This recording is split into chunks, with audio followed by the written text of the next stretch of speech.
Hi friends, welcome back. पिछली video में हमने इनहेरिटेंस के बारे में देखा था, एक एग्जांपल लेके देखा था कि कैसे हम यूज करते हैं। तो आज हम एक और एग्जांपल लेके देखते हैं। आई होप पिछली चीज़ें समझ में आई होंगी। हम एक एग्जांपल आज फिर लेके देखते हैं। एक एग्जांपल के थ्रू समझते हैं क्या इनहेरिटेंस का यूज होता है, क्या बेनिफिट्स होते हैं। तो उसका आज फिर देखते हैं, एक एग्जांपल लेके दूसरा एग्जांपल लेते हैं। तो हम मान लीजिए, सपोज दैट किसी कंपनी में 3 टाइप के एम्प्लॉय हैं। एक जो है एम्प्लॉय वेब डेवलपमेंट में काम करते हैं, और एक एंड्रॉयड में काम करते हैं, और एक iOS में काम करते हैं। तो एम्प्लॉय की कुछ चीज़ें कॉमन भी होंगी, कुछ यूनिक भी होंगी। तो इनहेरिटेंस में हमने क्या था पिछले में कि एक हमने जो क्लास ली थी, उसके एक क्लास बनाई थी। उस क्लास को हमने इनहेरिट किया था, एनिमल क्लास बनाई थी, तो उसको इनहेरिट किया था। उसकी प्रॉपर्टी हम जो कॉमन मेंबर फंक्शन और प्रॉपर्टी थी वो हमने उस क्लास में रखा था। उसको इनहेरिट करके हमने चाइल्ड क्लास में हमने यूज किया था। तो वैसे हम एक एग्जांपल, ये सेकेंड एग्जांपल के थ्रू देखते हैं। जैसे कि मैंने बताया कि 3 टाइप के एम्प्लॉय हैं। Type 1 web developer. Web developer में क्या है, एम्प्लॉय का नेम, फिर इसके बाद क्या है, एज होगी और उसकी सैलरी होगी, ये होंगी। और इसके कुछ मान लीजिए यूनिक, ये कॉमन हो गए, और ये हमारे वेबसाइट, ये इसके यूनिक हो गए। ये हो गई हमारी जो है वेब डेवलपर की। दूसरी होगी मान लीजिए टाइप की एंड्रॉयड डेवलपर के लिए हमने एक क्लास बनाई। इसमें भी name, age, salary and android, ये इसकी यूनिक हो, ये हो गई प्रॉपर्टी। ठीक है। तीसरी क्लास बनाया हमने, ये हो गई एंड्रॉयड के लिए। तीसरी बनाई iOS डेवलपर, इसके लिए name, age and salary. And इसमें जो हम लेंगे तीसरी, जैसे इसमें हमने ले लिया वेबसाइट और एंड्रॉयड, इसमें भी ले लेंगे iOS ऐप। ये हो गई हमारी iOS के लिए। ठीक है। तो अब हम इसमें देख रहे होंगे ये 3 टाइप के एम्प्लॉय हैं किसी कंपनी में, और ये 3 इस तरह से इसकी कुछ प्रॉपर्टी होंगी, इसकी कुछ प्रॉपर्टी, इसकी कुछ प्रॉपर्टी। तो कॉमन प्रॉपर्टी भी है इसमें। हम ये देखें, ये और ये तीनों क्लास में हमारे कॉमन प्रॉपर्टीज हैं मेंबर। ठीक है। तो अब मान लीजिए अगर हम इनहेरिटेंस का यूज ना करें तो हमें 3 बार सेमी प्रॉपर्टी को हम, सेमी कोड को हम 3 बार अलग अलग लिख लें। अभी इस क्लास के अनुसार हमने 3 क्लास ली। मान लीजिए कल के लिए दूसरा एम्प्लॉय आता है जो काम करता है सी पे, पाइथन पे, तो उसके लिए भी सेम कोड फिर से हमें लिखना पड़ेगा। जो ये कॉमन प्रॉपर्टी है, फिर से वही फिर से दोबारा लिखना पड़ेगा तो ये बड़ा इरिटेटिंग हो जाएगा, मान लो ज़्यादा फिर तो इसलिए बहुत ही इरिटेटिंग हो जाएगा अगर हम इनहेरिटेंस का यूज ना करें। कोड और एग्जीक्यूशन टाइम भी लग जाएगा, बार बार वही कोड फिर लिखना पड़ेगा, कॉमन प्रॉपर्टी का वही कोड यहाँ भी लिखा, वही सेम कोड फिर उसके लिए करना पड़ेगा।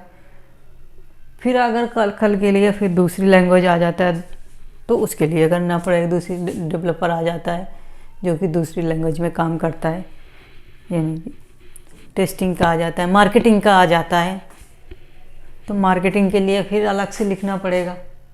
ठीक है, मान लें HR डिपार्टमेंट में आ जाता है तो उसके लिए अलग भी लिखना पड़ेगा, इसलिए तो बहुत इरिटेटिंग कोड हो जाएगा, सेम कोड बार बार लिखने का अगर इनहेरिटेंस ना यूज करें।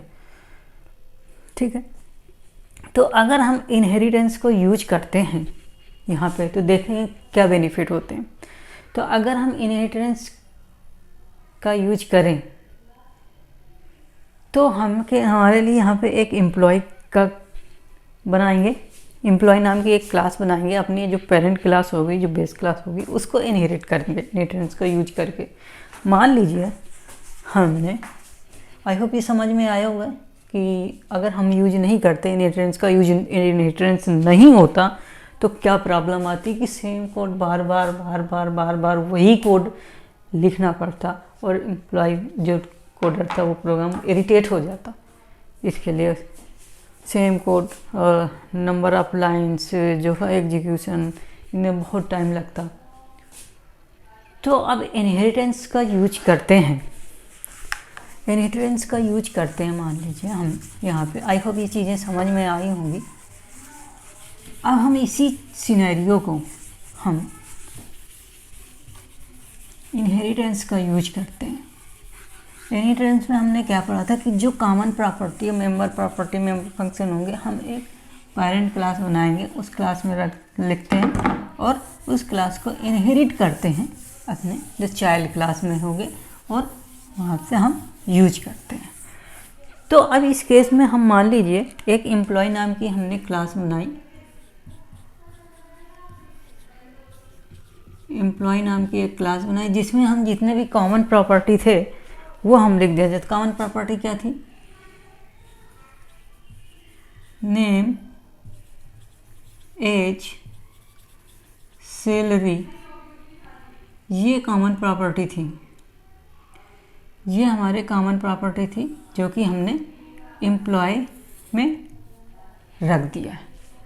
ये हमारी हो गई पेरेंट क्लास, एम्प्लॉय नाम की क्लास। इसी क्लास को हम इनहेरिट करेंगे इस क्लास में। यहाँ पे हमने वेब डेवलपर बनाया,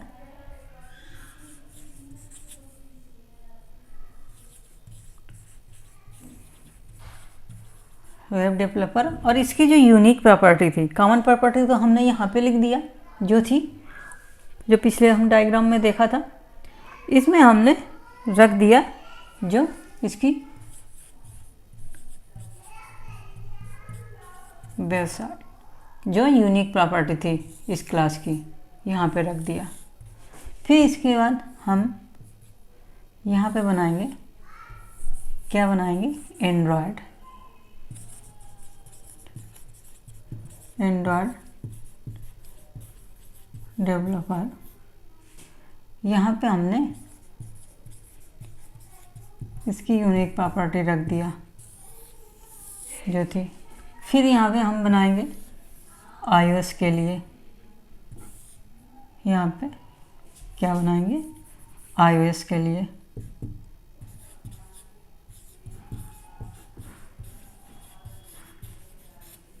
iOS डेवलपर, तो यहाँ पे क्या था? ऐप, ये इसके यूनिक प्रॉपर्टी हो गई। तो इस तरीके से हमने इनहेरिटेंस का यूज अगर हम करते हैं, इनहेरिटेंस का यहाँ पे क्या यूज किया? यहाँ पे हमने तो एक क्लास बना ली अलग, हमने एक पेरेंट क्लास हो गई, ये हो गई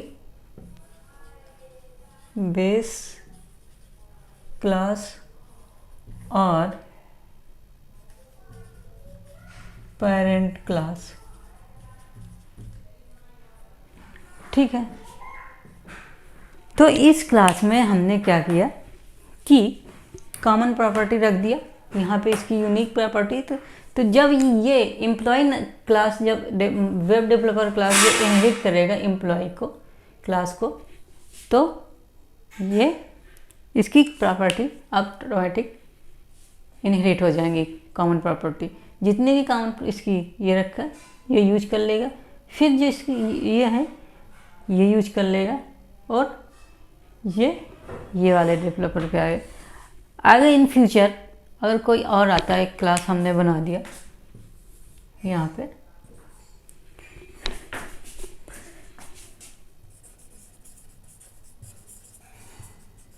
मार्केटिंग, इसकी भी हमने यूनिक प्रॉपर्टी लिख दिया, मार्केटिंग। तो इस तरह से देखा कि यही क्लास हमने एक बार बना लिया, उसी क्लास को हम रीयूज कर रहे हैं बार बार क्लास में। आगे चल के एक और क्लास आ जाएगी, मान लीजिए कोई दूसरी क्लास आ गई जो कि पाइथन सी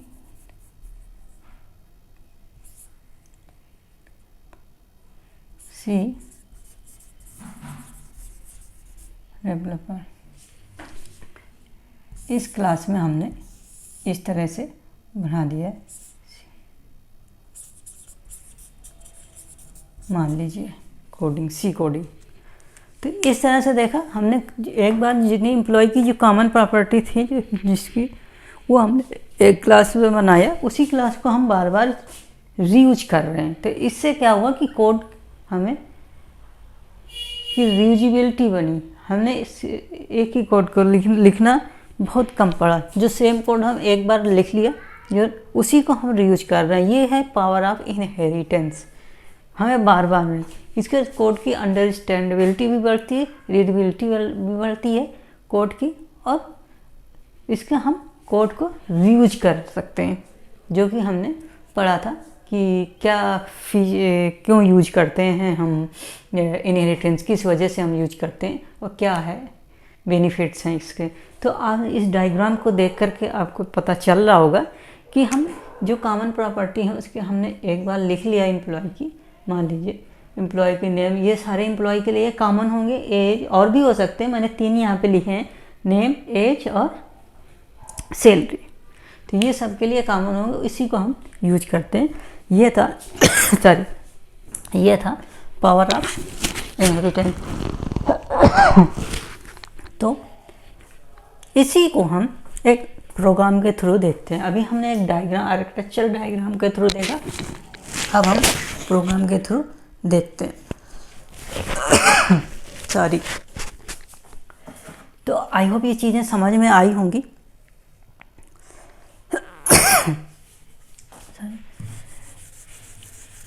अब हम इसी को हम एक प्रोग्राम के थ्रू देखते हैं।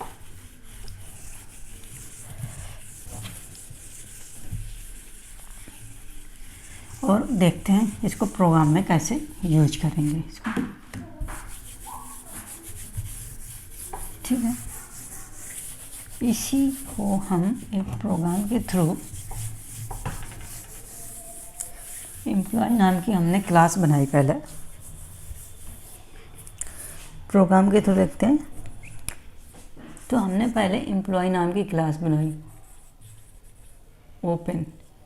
ओपन कीवर्ड क्यों यूज करते हैं पिछली वीडियो में मैंने बताया था, जा करके आप देख सकते हैं, वहाँ पे आप समझ सकते हैं। ओपन कीवर्ड को इसको नॉन फाइनल बनाने के लिए यूज किया जाता है, मैंने पिछली वीडियो में बताया था। तो हमने क्या बनाया था, एम्प्लॉय नाम की एक क्लास बनाई थी, और उसमें जो कॉमन प्रॉपर्टी थी वो हमने लिखी थी। तो कॉमन प्रॉपर्टी क्या थी इसकी, कॉमन प्रॉपर्टी इसकी थी हम नेम, जो कि स्ट्रिंग टाइप का था, फिर क्या था हमारा एज भी था इंट टाइप का, फिर क्या था सैलरी जो कि डबल टाइप की थी। ये हमने बनाया, एक एम्प्लॉय नाम की क्लास बनाई। इसी क्लास को हमने यहाँ पे इनहेरिट करेंगे अपने। यहाँ पे हमें अपना कोड लिख लेंगे। यहाँ पे जो भी करना होगा हम इस क्लास बॉडी के अंदर लिखेंगे। यहाँ पे क्लास बन रही है डू कोड। जो भी हमें लॉजिक लगाना होगा यहाँ पे तो वो हम इसमें लिखेंगे, ठीक है। जो भी हमें यहाँ से डिफाइन करना होगा, मेंबर फंक्शन जो भी होगा वो हम यहाँ पे करेंगे। ये क्लास बॉडी, ये है कि पेरेंट क्लास। फिर हमने एक चाइल्ड क्लास बनाई। क्या बनाया था, क्या थी, क्लास वेब डेवलपर। ये हमारी पेरेंट क्लास ऊपर बन गई, ठीक है। फिर हमने क्लास बनाई दूसरी क्लास, जो कि हमने वेब डेवलपर नाम की थी। उसको क्लास बनाई हमने यहाँ पे नेम एज, जो कि इंट टाइप की होगी, और सैलरी, जो कि डबल टाइप की होगी यहाँ पे। और अब क्या करेंगे कि हम इनहेरिट करेंगे एम्प्लॉय क्लास के। एम्प्लॉय क्लास को हमने इनहेरिट करेंगे, एम्प्लॉय नाम की क्लास को इनहेरिट करेंगे। यहाँ पे जो भी होगा यहाँ पे हमने इनहेरिट किया, और यहाँ पे भी हम उसके पैरामीटर्स देंगे। जो भी हमारे एम्प्लॉय नाम के होंगे, एम्प्लॉय के जो भी होंगे, नेम क्या था, नेम एज एंड सैलरी। ये हमारे इनहेरिट किया एम्प्लॉय नाम के। इनहेरिट कैसे करते हैं ये पिछली वीडियो में बताया था। इस तरीके से डॉट, और ये इसका यहाँ से कंस्ट्रक्टर और उसके पैरामीटर्स दिए हमने, जो भी होंगे पैरामीटर्स दिए। ये होगा हमारे यहाँ पे जो भी कोड करना होगा हमने इस क्लास में हम करेंगे। फिर दूसरी क्लास क्या थी, दूसरी क्लास थी ये हमारी वेब डेवलपर क्लास बन गई। दूसरी क्लास थी हमें एंड्रॉयड डेवलपर की क्लास। यहाँ पे हम एंड्रॉयड डेवलपर, यहाँ पे हम पैरामीटर्स देंगे, जो भी उसके पैरामीटर्स होंगे। नेम जो कि स्ट्रिंग टाइप का होगा, एज जो कि होगी इंट टाइप की, और सैलरी जो होगी सैलरी होगी डबल टाइप की, डबल में। और इनहेरिट करेंगे हम यहाँ पे एम्प्लॉय क्लास को। एम्प्लॉय क्लास को यहाँ पे पैरामीटर्स देंगे, नेम एज एंड सैलरी। यहाँ पे कंस्ट्रक्टर ये, यहाँ पे हमें ये क्लास बॉडी है इसकी, यहाँ पे ये बंद हो रही है। यहाँ पे हमें डू कोड, जो भी कोड हमें करना होगा इस बॉडी के अंदर हम करेंगे, इनहेरिट करेंगे। फिर इस बॉडी, ये क्लास यहाँ पे बंद हो गई। तीसरी दो क्लास बन गई। तीसरी क्लास क्या थी, iOS डेवलपर।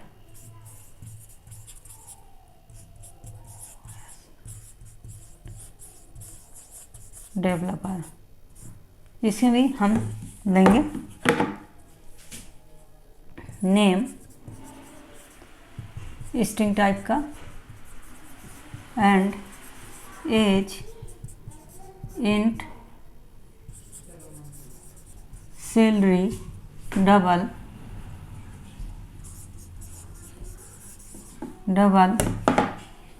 होगा। फिर यहाँ बन गई, यहाँ से हमने एम्प्लॉय की क्लास जो कि हमने डायग्राम में देखा था, इस क्लास को हम इनहेरिट करेंगे। इनहेरिट कैसे करते हैं पिछली वीडियो में मैंने बता दिया था। एम्प्लॉय नेम एज, ये इसके पैरामीटर हो गए। सैलरी ये, और यहाँ पे ये कोड जो भी हमें डू कोड, यहाँ पे जो भी लॉजिक हमें लगाना होगा वो लगाएंगे। तो इस तरह से हमने क्या देखा इनहेरिटेंस में, इस तरह से हम यूज करेंगे। इस जब हम प्रैक्टिकल इसको देखेंगे, प्रैक्टिकल पढ़ेंगे, तब हम देखेंगे इसको कैसे पूरा करके कैसे यहाँ पर कोड करेंगे। अभी हमने इसको कैसे इनहेरिट करेंगे ये हमने सीखा, उस डायग्राम को अपने कोड में कैसे कन्वर्ट करते हैं ये हमने देखा। तो इसमें क्या पहले बनाया कि एम्प्लॉय नाम की हमने क्लास बनाई जो, और इसमें जो कॉमन प्रॉपर्टी और जो मेंबर फंक्शन जो भी थी हमने रखा, और उसी को रीयूज किया हमने इनहेरिट करके अपने यहाँ पे। आगे चल के हम कोई और भी क्लास बना सकते हैं, जैसे मैंने डायग्राम में बताया था मार्केटिंग एंड सी डेवलपर। इस तरह से हम और भी क्लास बना सकते, तो उसमें इनहेरिट करके इसको हम रीयूज कर सकते हैं। इस क्लास को, इस क्लास में जो भी फंक्शनैलिटी होगी एम्प्लॉय नाम की, जैसे पेरेंट नाम की, तो ये इसको हम रीयूज कर सकते हैं। यहाँ पे रीयूज करेंगे तो हमें वो सेम बार बार कोड हमें नहीं लिखना पड़ेगा, उस कोड को हम रीयूज करेंगे। तो ये इनहेरिटेंस के कुछ बेनिफिट्स है। हम दूसरे एक और एग्जांपल के थ्रू समझा कि कैसे इसको यूज करते हैं। यहाँ पे उसमें हमने यहाँ पे किया, ये इनहेरिट किया, इसमें इनहेरिट किया एम्प्लॉय, यहाँ पे हमने इनहेरिट किया iOS डेवलपर पर, तो उसकी ऑटोमेटिक हमारे पेरेंट क्लास की जो ये है एम्प्लॉय की क्लास की, इसमें प्रॉपर्टी ऑटोमेटिक यहाँ पे आ जाएंगे, उसको हम बार बार रीयूज करते रहेंगे। ये बेनिफिट होगा। इस प्रोग्राम को आपको देख के पता चल रहा होगा कि हमने वो कोड को रीयूज कर रहे हैं, सेम कोड बार बार नहीं बनता है। इसमें क्या होगी, टाइम कंज्यूमिंग, जो भी कोड में हमें टाइम कंज्यूम लगता था वो कम लगेगा, और कंपाइलेशन टाइम भी कम लगेगा। फिर इसके बाद कोड की रीयूजेबिलिटी बढ़ेगी। आगे चल के कोई और हम बनाना चाहें, तो हम कोई क्लास ऐड करना चाहें इन फ्यूचर में, तो हम आसानी से उसको यूज कर सकते हैं। ये कुछ बेनिफिट्स थे, हमने दूसरे एग्जांपल के थ्रू समझा कि इनहेरिटेंस के क्या बेनिफिट्स होते हैं। तो आई होप ये चीज़ें समझ में आई होंगी आपको। तो आज की वीडियो में फ्रेंड्स इतना ही। अगर नहीं आया समझ में तो आप कमेंट बॉक्स में जो भी डाउट्स है कमेंट बॉक्स में पूछ सकते हैं। अगर कोई सजेशन देना चाहते हैं तो सजेशन भी दे सकते हैं। तो ये हमने एग्जांपल समझा। आज की वीडियो में इतना ही फ्रेंड्स। अगर हम नेक्स्ट वीडियो में नेक्स्ट टॉपिक के बारे में पढ़ेंगे, तब तक के लिए बाय।